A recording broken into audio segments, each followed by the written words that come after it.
A few weeks ago, I posted a YouTube short that was basically one line. Nvidia doesn't invest $15 billion for fun. And that thing took off. It's the best performing short I've put out. But the comments were all asking the same question. Okay, Mikey, then what is Nvidia doing with all that money? So I went and pulled the whole list. Every company Nvidia has been writing checks to over the last year or so. It's about 15 companies. It adds up to more than $40 billion in commitments. And once you see the pattern behind it, you're not going to be able to unsee it. So let's get into it. Here's the thing most people miss when they see these headlines. Nvidia isn't just sitting on its cash. It's the most valuable company on the planet. It's printing money selling AI chips, and it's taking a big chunk of that money and investing it right back into the companies that buy those chips. Think about what that means for a second. Nvidia gives a company a few $billion. That company turns around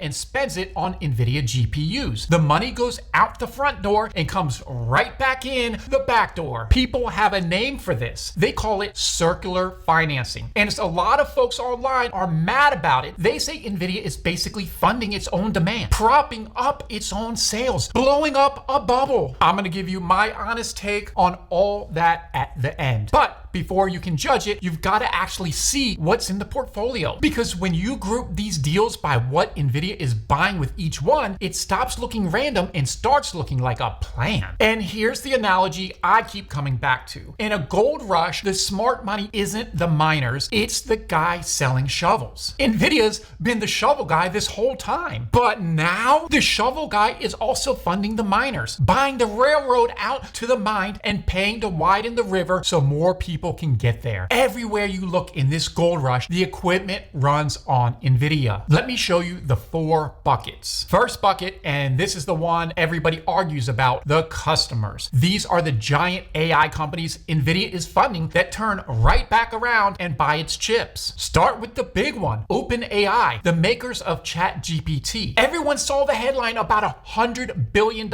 investment in OpenAI, but the truth is actually much more interesting. Now, and this is important. This is the kind of thing I want you to catch. That numbers is not what it looks like. It's a letter of intent. It's up to $100 billion. And as of late 2025, Nvidia's own CFO admitted they still hadn't signed a definitive agreement on it. So when you see a headline screaming $100 billion, slow down. The headline number and the money that's actually been committed are two very different things. That's a lesson that goes beyond Nvidia, by the way. Always read past the headline. Anthropic, that's the company behind the AI assistant Claude. Nvidia committed up to $10 billion there, and that deal alone roughly doubled Anthropic's valuation. Then there's xAI. That's Elon Musk's AI company. Nvidia put in up to $2 billion, and the structure on this one is wow. They didn't just hand over cash, they set up a separate vehicle that buys the Nvidia chips and then leases them to xAI. So Nvidia's money is literally financing the purchase of Nvidia's own hardware. And keep in mind, xAI has reportedly been burning through about $1 billion a month. So that capital is doing real work keeping the lights on. Last one in this bucket, and maybe the most telling, CoreWeave. These guys rent out Nvidia GPUs to other companies. Nvidia keeps adding to its stake. At this point, Nvidia owns somewhere around 11% of CoreWeave, and get this, that single position is the biggest holding in Nvidia's entire investment portfolio. So that's bucket 1, the customers. This is the circular loop everybody points at. Hold that thought, because the next bucket is where the strategy actually gets clever. Bucket 2 is the one most people completely skip over, and honestly, it might be the smartest money Nvidia is spending. These are the suppliers, the companies that make the guts of the data center. Here's the problem Nvidia is solving. Inside these massive AI data centers, you've got hundreds of thousands of chips that all have to talk to each other constantly at insane speeds. And right now, most of that data moves over copper wire, basically electricity through metal. The issue is copper eats a ton of power and is hitting a wall. It can only move so much so fast. So the industry is racing racing to switch from copper to light. Instead of pushing electricity through metal, you send data as actual light through fiber. It's called photonics. Way faster, way more efficient. Think of it like this. Copper is a packed 2-lane road at rush hour. Photonics is a wide open highway. Same cars, no traffic jam. And Nvidia went on a shopping spree to lock up that highway. It put $2 billion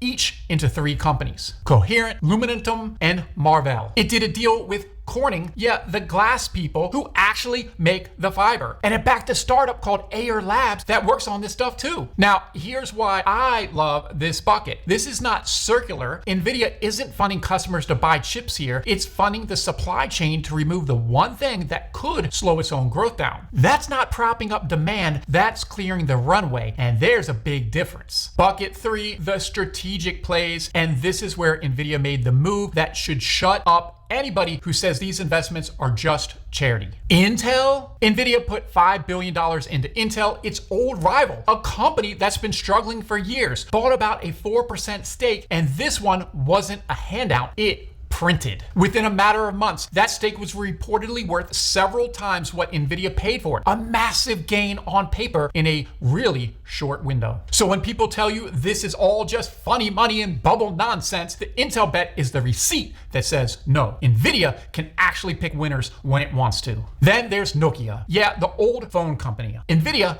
put $1 billion in there, took a stake, and it's about building the next generation of cell networks, 6G on AI. And one more that flies under the radar, a company called SiFive. This one's interesting because it's a chip design company built on a totally different architecture from the one that powers Nvidia's empire today. So Nvidia's basically buying a little insurance policy for the future, hedging against its dependence on one type of chip. Last bucket, quick one, the Moonshots. The bets on what comes after the data center boom. 2 names here, Figure AI. They build humanoid robots, actual working robots. Nvidia backed a round that valued them around $39 billion.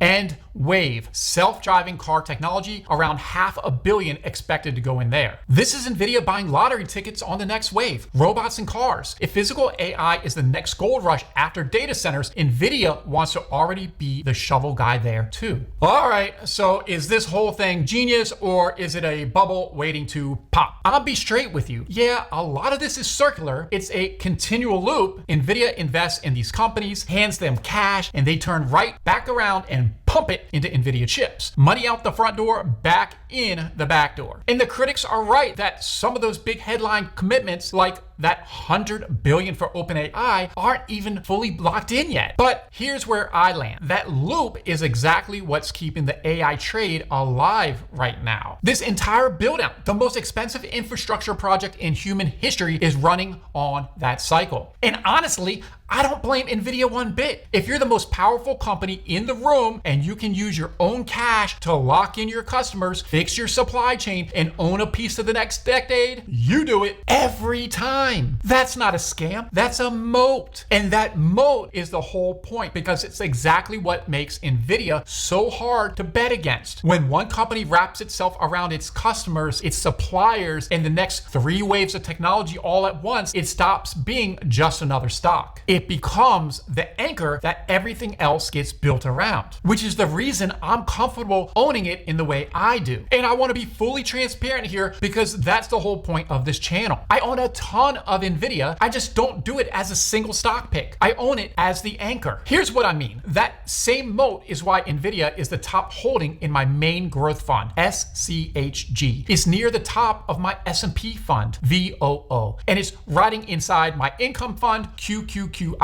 too. So I'm not avoiding Nvidia. I'm holding it through the funds that are literally built with Nvidia anchored at the top. And because it's already sitting at the top of all 3, I don't need to stack more of it onto one single ticker to bet on this company. The moat we just spent this whole video breaking down, I already own it through those funds. And if you hold any broad growth or S&P 500 fund, there's a good chance you do too, whether you realized it or not. So that's the whole map. Around 15 companies companies, 4 buckets over $40 billion. Customers, suppliers, comeback bets, and moonshots. All of it pointing in one direction. Nvidia making sure that no matter where this AI build-out goes next, it owns a piece of the road. You and I can't buy most of these private companies, but you can watch where the smartest, best positioned buyer in the entire market is putting its money. And that tells you a lot about where this thing is headed. If this broke it down in a way that actually made sense, do me a favor and hit subscribe. I do this kind of real breakdown every week. I'll see you in the next one.